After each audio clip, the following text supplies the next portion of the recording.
Remember, 2013 Supreme Court verdict categorically says, I'm going to quote it here, any MP, MLA or MLC who is convicted and given 2 years imprisonment loses the membership of the House with immediate effect. So does this mean that Rahul Gandhi may get disqualified? In fact, to know more and to understand, let's take you across to Rahul Gandhi's lawyer, the counsel, joining us live now, Kirit Panwala. Thank you so much, Mr. Panwala, for joining us, because there are legal complications which are involved in whether or not he is going to be disqualified. So, Mr. Panwala, my first question to you is going to be, what is the forward legal fight back that you are scripting for Rahul Gandhi today? Rahul Gandhi is now out on bail for the next 30 days. What's going to be the way forward? What will you do over these 30 days?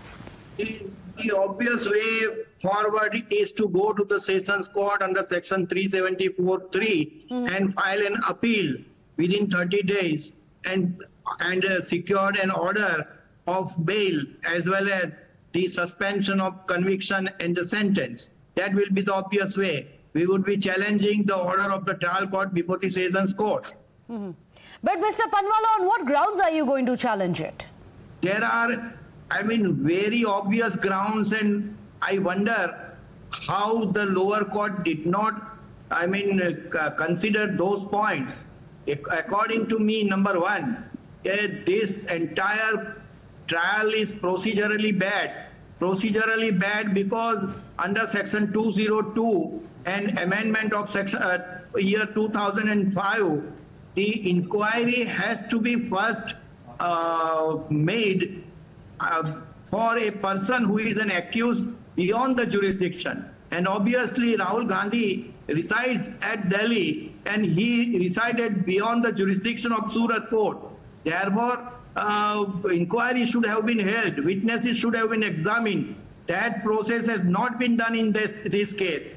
And this, according to latest judgments of Deepak Gaba case of Supreme Court and earlier cases of Abhijit Pawar and Birla Corporation, all they say that this is a mandatory provision. And under mandatory provision, if this is not done, then the trial is null and void. If that is so, the court should have obviously held so and acquitted Rahul ji. That is number one. Number two, that Modi, there is no Samaj as Modi Samaj, and that has come very clearly on the record. Not only that, but there is no organization of persons who are having surname Modi.